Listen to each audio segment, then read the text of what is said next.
Bonjour à tous les amis, j'espère que vous allez bien. Aujourd'hui, on se retrouve du coup pas pour parler du Cameroun, puisqu'on est éliminé du tournoi, de la compétition. Mais on va plutôt parler des demi-finales qui sont à venir, puisque tous les matchs de quart de finale sont terminés. On va revenir sur les matchs qu'il y a eu hier, Côte d'Ivoire, Égypte et Nigeria, Algérie. Et on va un peu voir comment ça pourrait se dérouler au niveau des demi-finales, parce qu'il y aura des gros chocs, notamment Nigeria-Maroc, qui sera un match très attendu avec deux équipes offensives, et Sénégal-Égypte, qui est un des gros chocs des dernières années dans le football africain. On se rappelle à la finale de la CAN au Cameroun, à la foulée les matchs à élimination de Coupe du Monde. Donc ce Sénégal-Égypte sera aussi un gros match. Hier, on a vu deux quarts de finale qui étaient assez intéressants. On s'attendait, je vais commencer tout simplement avec le dernier match Égypte-Côte d'Ivoire. On s'attendait à un match où l'Égypte allait faire, comme on dit, un haram ball. Un match où il faisait que de défendre, où il barricadait tout derrière, où il faisait que des longs ballons devant. Mais à la grande surprise de tout le monde, ils ont gagné 3-2, donc ça s'explique dans le score. Ils ont eu très peu de possession de balle, mais ils ont fait le nécessaire, ils ont fait le job. Ils ont marqué ils ont marqué trois buts avec trois types d'offensives différentes, on va dire.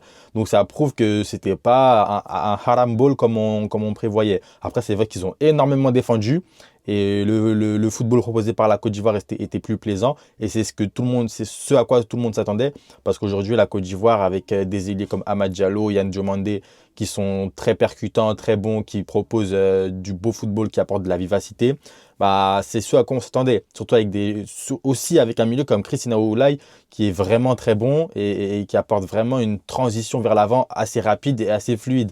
Mais la Côte d'Ivoire s'est fait sécher d'entrée par l'Égypte avec un Omar Marmouche qui a été clinique face à Yaya Fofana. Je l'ai dit dans des précédentes vidéos concernant Côte d'Ivoire versus Cameroun. Ceux qui avaient vu, ils s'en rappellent. J'avais déjà dit en preview que Yaya Fofana n'était pas pour moi un bon gardien. C'était un gardien assez moyen. Et on l'a vu hier face à l'Égypte. Notamment ce premier but où, bon, c'est un peu compliqué pour lui, mais il peut mieux faire, je pense. Les deux autres buts derrière aussi, il peut mieux faire, je pense. Bon, celui de Salah, bon, il n'y a quasiment rien à faire. Mais le deuxième but de l'Égypte sur corner, il peut faire beaucoup mieux. Donc, ça s'est payé cash d'entrée avec une erreur d'Odilon Kosonou. Odilon Kosonou, côté Côte d'Ivoire, il est souvent sur la scène de crime lui aussi. On l'avait vu lors de la dernière CAN chez eux en Côte d'Ivoire face au Mali, on s'en rappelle très bien où c'était vraiment très compliqué pour lui face à la Yoko.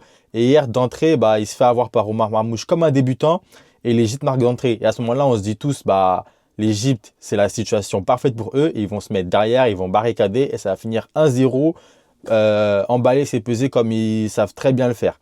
Surtout que l'Égypte aujourd'hui, ils n'étaient pas attendus à ce stade de la compétition parce qu'ils ont une équipe assez vieillissante, une équipe moins bonne par rapport aux années précédentes. Beaucoup de monde se disait comment Salah va faire pour s'en sortir parce que en termes de niveau, l'équipe elle est beaucoup moins forte que les autres années. Là, ils jouent avec beaucoup de joueurs qui sont pas du tout au niveau. Certains médias égyptiens avant la CAN, ils se plaignaient énormément. Ils disaient que l'équipe elle était pas du tout au niveau, qu'elle n'était pas prête. La plupart des joueurs ils sont très moyens, ils n'ont pas un niveau limite professionnel, donc ça choquait beaucoup le monde. Et même au début de la compétition, quand les bookmakers mettaient l'Égypte dans les favoris, les médias égyptiens rigolaient et disaient nos 7 CAN, c'est grâce à nos 7 CAN qu'on fait partie, qu'on fait office de favoris. Bah, Aujourd'hui, on a vu que l'Égypte, je ne sais pas si c'est grâce à leur 7 CAN, je ne sais pas si c'est grâce à quoi, mais en tout cas, ils sont en demi-finale de CAN. Et l'Égypte, c'est souvent comme ça. Ils sont pas forcément flamboyants, ils sont pas forcément très attendus, on ne connaît pas forcément les joueurs, mais au final, ils se retrouvent souvent dans le dernier carré. Et ça, c'est quelque chose qu'il ne faut pas négliger. Le Cameroun devrait prendre l'exemple sur ça, même si aujourd'hui on a une jeune génération, le Cameroun devrait prendre exemple sur ça. Quand tu es un grand pays, il faut t'assurer de tout, peu importe la situation, peu importe si tu es dans une bonne génération, une mauvaise génération, peu importe si en interne c'est géré un peu bizarrement, il faut s'assurer de au moins dernier carré comme l'Égypte, telle une grande nation. La dernière CAN, ils sont sortis en huitième, mais généralement, ils font une mauvaise CAN, on va dire, et après, pendant deux trois CAN, c'est dernier carré, finale, etc. Malgré qu'il n'y ait pas des générations flamboyantes, encore une fois.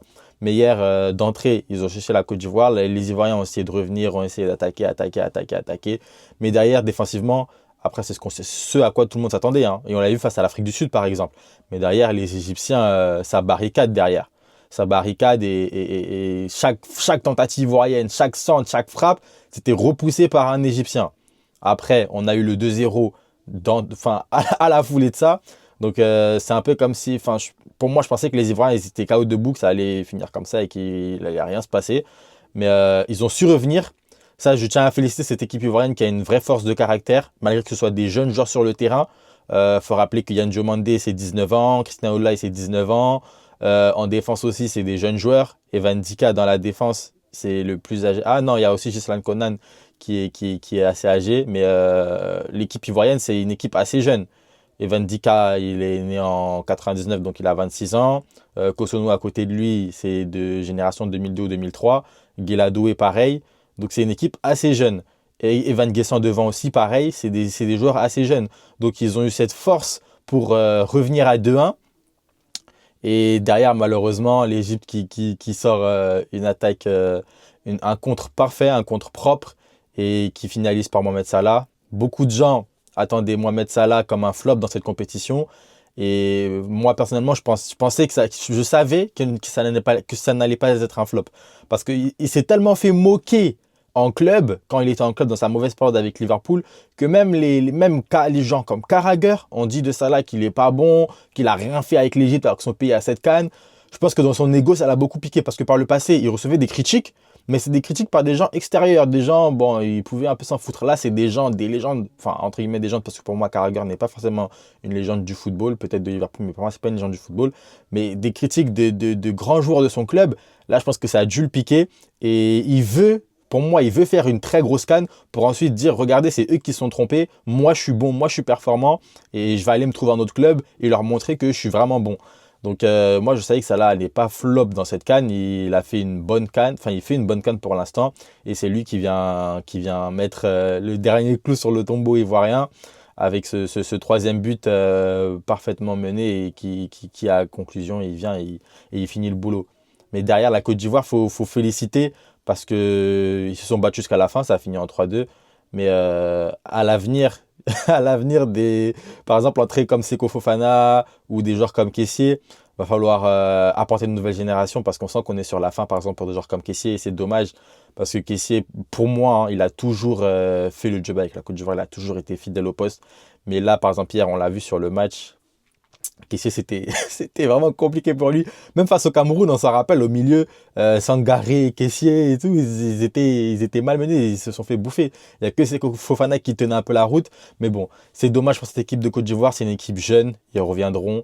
C'est un peu similaire à notre situation, sauf que c'est un peu plus structuré, on va dire. Ils sont pas arrivés comme ça à 2 semaines de la compétition et tenter de faire quelque chose. Donc pour l'équipe de Côte d'Ivoire, il y a quand même du bon, il y a quand même de bonnes choses à garder en mémoire. Et je pense que la prochaine CAN, ils reviendront plus armés et avec un peu plus d'expérience et ça se jouera un petit peu plus de détails. Si pour eux, ils pourraient avoir leur troisième gardien je crois qu'il joue à Charleroi en Belgique, il devrait peut-être le tester. Emers Faé devrait peut-être le tester. Et d'ailleurs, au passage, Emers Faé, j'ai pas trop aimé son attitude. Son attitude de mauvais perdant, j'ai pas vraiment aimé. Et c'est dommage. Et en parlant de mauvaise attitude, on va directement basculer sur l'Algérie-Nigeria. Où les Algériens, bah, c'est dommage, c'est vraiment dommage parce qu'ils ont eu une très mauvaise attitude. Juste après le match, les joueurs qui sont allés se battre avec des joueurs nigérians, qui sont allés se battre avec les arbitres, les journalistes algériens qui ont fait n'importe quoi en zone mixte, qui ont fait le bordel. C'est vraiment dommage. C'est vraiment dommage de dégager cette image de soi, de faire ressortir cette image de soi.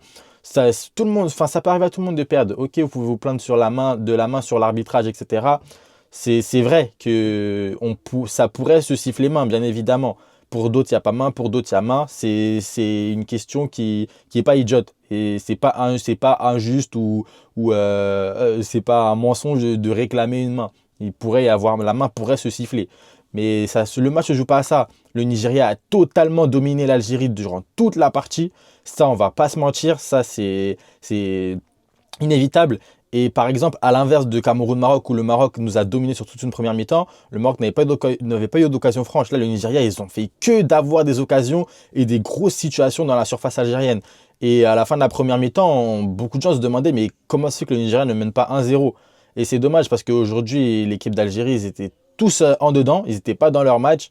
Ils étaient tous en dedans. Le seul qui a fait son match, c'est Maza. Maza qui a su faire son match, mais quand tu es seul, c'est compliqué. Et le reste de l'équipe, c'était vraiment compliqué. Ils étaient vraiment dans le mal. Ben Sebaini, Zerouki. Après, Zerouki, on sait que c'est pas forcément un grand joueur en équipe d'Algérie. C'est pour ça que j'ai pas compris le choix de Petkovic de l'aligner titulaire. Mais ils étaient tous dans le mal. Avaient tous du mal. C'était tous compliqué pour eux. Riyad Mahrez, c'est sa dernière CAN. Et il clôture sa dernière CAN comme ça. C'était pas flamboyant non plus. Amoura, c'est pareil. La plupart des joueurs, c'était vraiment compliqué pour eux. Et le Nigeria l'emporte une victoire nette et sans bavure. C'était clair, net et précis. Offensivement, le Nigeria, c'est très fort. Mais beaucoup de gens se limitent à l'offensive du Nigeria. Sauf que c'est pas que ça. Au milieu de terrain, quand tu regardes le milieu de terrain, tu vois un Alex Iwobi, il est incroyable. Depuis le début de cette CAN, Iwobi au milieu de terrain, c'est dingue. Et c'est là où beaucoup d'équipes tombent dans le panneau. Parce que Iwobi, c'est vraiment un taulier de cette équipe. Et sans lui au milieu, ce serait vraiment compliqué. Il sort une excellente CAN. Avec Iwobi, tu as Ndidi. Mais je crois que Ndidi sera suspendu au prochain match, je ne suis pas sûr. Mais au milieu, le Nigeria aussi, c'est du très, très, très sérieux. Et sans ce milieu-là, il n'y a pas forcément cette attaque-là. Après, devant, les trois de devant, Lookman, Osimhen, c'est très fort. Et derrière, tu as Akor Adams, quand on voit son but, on sait qu'il y a un autre attaquant qui est super dangereux. Quand on voit son but, l'intelligence qu'il a d'éliminer Lucas Zidane et ensuite finir tranquillement, franchement, cette attaque-là, les Marocains, bon courage à vous. Et même derrière, c'est très solide. Semi Adjaï, Osaï Samuel, il joue en championship. Mais franchement, c'est très très solide. Il pourrait largement intégrer un effectif de première ligue. Très largement. Après, Bassé, on ne va pas en parler. Parce que Bassé, on le connaît tous. C'est un gars très puissant, un défenseur très solide. Un défenseur qui c'est très dur d'aller au duel avec lui et de gagner le duel. Pour moi, le seul point faible du Nigeria, ce serait le latéral gauche Bruno. Ce serait le seul point faible. C'est vraiment que lui où je vois qu'il est un petit peu en dessous des autres en termes de niveau. Mais sinon, à part ça, franchement, je vois pas où on peut mettre à mal le Nigeria. Et offensivement, c'est très fort. Et je pense que face au Maroc, là, je vais en arriver avec les prédictions sur les demi-finales. Je pense que le Maroc aura vraiment fort à faire avec le Nigeria. Parce que le Nigeria, en termes de caractère, des répondants, d'expérience, etc., c'est au-dessus du Cameroun. Et sur la vague sur laquelle ils surfent dans cette CAN, ça va vraiment être très, très, très compliqué pour le Maroc. Alors, je ne sais pas comment ils vont faire. Je ne sais pas si le président de la Fédération marocaine a prévu de mettre un arbitre à la veille du match comme avec nous. Je ne sais pas. Mais je pense que même ça ne sera pas suffisant pour battre le Nigeria. Mais blague à part, pour le Maroc, ça va être compliqué, surtout défensivement. Faudra que Massina se gère, que Aguerd se gère, parce que face à des joueurs comme Osimhen qui ont beaucoup d'expérience, les coups de coude, etc., ça passera pas du tout. Ça passera pas du tout et ce sera sûrement sanctionné. Et surtout que là, tout le monde, là, c'est à la demi-finale, tout le monde aura les yeux rivés sur ce match. Beaucoup de gens ont déjà décrié l'arbitrage maison pour le Maroc. Donc là, faudra que si le Maroc veut gagner, il faudra que ce soit une victoire claire, nette, précise, sans bavure, sans ouais, mais il y aurait pu avoir penalty, ouais, mais il y aurait pu avoir un carton rouge, etc. Mais en tout cas, ce sera vraiment un très gros match. Et là, comme je l'ai dit, là où il y a le point faible du Nigeria, c'est là où il y a le point fort du Maroc. Brahim Diaz sur le côté face à Bruno, ça va être compliqué pour Bruno. Il faudra qu'il soit aidé par Calvin Bassey. Mais je compte sur Calvin Bassey parce que c'est un défenseur vraiment très très très puissant. Et pour le Maroc, ce sera aussi une bataille au milieu de terrain qui sera importante. Face au Cameroun, ils ont montré qu'ils peuvent avoir un milieu de terrain très solide. Là, on verra ce que ça va donner face au Nigeria. Je pense que ce sera une belle bataille du milieu de terrain. Et devant aussi, il faudra se méfier des offensives du Nigeria. Mais bon, de ce qu'on a vu jusqu'à présent, Walid Regragui fait un bon boulot dans l'analyse de l'adversaire. Donc ce sera vraiment un match très très très serré. Mais moi, je partirais plutôt sur une victoire du Nigeria. Parce que la montée en puissance qu'ils ont, ils sont en train de dérouler dans cette CAN. Et je pense que le Nigeria l'emportera 2-1. Je pense que le Nigeria ira en finale de cette CAN et l'emportera 2-1. Sur l'autre demi-finale, Sénégal-Égypte, comme je l'ai dit tout à l'heure, c'est pas un classique du football africain, mais c'est un choc qui revient souvent ces dernières années dans le football africain. C'est un très gros choc. Un Mané Salah, On l'a beaucoup eu, on l'a beaucoup vu. Là, les deux sont plutôt sur la fin, mais les deux continuent de porter leur équipe. Et c'est ça qui me surprend avec le Sénégal, c'est que Sadio Mané, Edouard Mendy, Kalidou Koulibaly, Gana Gueye, on se disait, ah, c'est peut-être la CAN de trop, etc. Mais pas du tout. Bon, certes, face au Mali, le dernier match, Kalidou Koulibaly, c'était pas flamboyant non plus. Il a fait quelques petites erreurs, mais le reste, c'est du sérieux. Edouard Mendy aussi face au Congo, c'était limite. Mais face au Mali, le dernier match, c'était très fort. Et au milieu, Gana Gueye, c'est toujours aussi propre. Sadio Mané, cette CAN, pour moi, des quatre anciens, c'était Sadio Mané où ça allait vraiment être la CAN de trop, mais il m'a vraiment fait fermer ma bouche. Sadio Mané sur cette CAN, il est vraiment très, très, très fort. Et franchement, il me surprend vraiment parce que je me disais vraiment, ça allait vraiment être la CAN de trop pour lui que sur certains autres matchs avec la sélection, il avait des grosses difficultés. Et là, sur cette CAN, il marche sur l'eau littéralement. Et en plus de ça, le Sénégal, c'est vraiment un effectif très puissant. C'est là où je me dis que le Sénégal, c'est l'équipe la plus forte d'Afrique parce que en termes de profondeur de banc, c'est incroyable. Le commentateur de Beansport lors de Mali-Sénégal l'avait dit. Le Sénégal, quand ils font entrer des joueurs, c'est pas des remplaçants, c'est des titulaires qui étaient juste sur le banc. Donc c'est vraiment incroyable la profondeur de banc qu'ils ont. Et je pense que pour moi, c'est ça qui fera la différence face à l'Égypte. L'Égypte, c'est un bon groupe, c'est un gros groupe, mais ce sera compliqué pour l'Égypte. Après, d'un autre côté, je me dis, l'Égypte, je les ai jamais vus jouer un match de troisième place. Quand ils arrivent dans le dernier carré, c'est minimum final. J'ai jamais vu l'Égypte jouer un match de troisième place. Enfin, pour moi, ça me semble insensé. Même quand j'essaie d'aller dans mes souvenirs lointains de revisionnage des anciennes CAN quand j'étais petit, j'ai jamais vu l'Égypte jouer un match de troisième place, se faire sortir en demi-finale de la CAN. C'est compliqué. Après, dans le foot, il y a un début à tout et on peut assister à plein de choses, tu vois. Donc, je me dis que ce sera peut-être la première pour l'Égypte de jouer un match de troisième place de CAN, se faire éliminer en demi-finale. Et c'est là où, enfin, pour moi, le Sénégal l'emportera soit 1-0, soit 2-0. Parce que l'Égypte offensivement, face à ce Sénégal-là, un Sénégal bien huilé, défensivement, dans la transition défensive et offensive, ce sera compliqué. Surtout que le Sénégal, quand il joue offensivement, je sais pas. En fait, c'est comme si ils jouaient tous dans le même club, en fait. Je sais pas comment l'expliquer, mais quand je vois le Sénégal jouer, je ressens ça. C'est comme s'ils jouaient tous dans le même club, ils jouent tous ensemble toute l'année depuis 2 ans. C'est comme si on affrontait un club de Première Ligue ou de Bundesliga. Ils jouent tous dans le même club, ils sont tous en osmose, il n'y a pas de faille, de défaillance particulière à déceler. Après, on peut aussi mettre à crédit qu'ils n'ont pas joué avec du respect que j'ai pour tous leurs adversaires. Ils n'ont pas non plus joué des très grosses nations, excepté le Congo, même s'il y avait quelques limites aussi. Mais je pense que le Sénégal ira en finale. Moi, je pense que ce sera une finale Sénégal-Nigeria. Après, je me prononcerai aussi je me prononcerai pour la finale après, en ayant vu les deux demi-finales. Les deux demi-finales seront mercredi. Mais je pense que oui, le Sénégal viendra à bout de cette équipe d'Égypte. Malgré qu'il y a un très bon Mohamed Salah et qu'il y a un bon groupe derrière lui, ce sera un peu plus compliqué. Donc sur ce les amis, j'espère que vous avez aimé cette vidéo, même si je pense que la plupart des abonnés sont camerounais. J'espère que vous prendrez du plaisir à voir cette vidéo. Parce que moi, mon média se porte sur le Cameroun, mais je suis avant tout un passionné de foot. Et j'ai vraiment pris du plaisir à parler de football sur cette chaîne YouTube depuis le début de la CAN.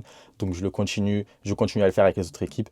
N'hésitez pas à vous abonner, à liker, à partager comme d'habitude. Et dites-moi en commentaire vos pronostics pour les demi-finales. Sur ce, les amis, je vous dis à bientôt. On se retrouve pour les débriefs d'après-match des demi-finales et je ferai mes pronostics pour la finale. Salut à tous.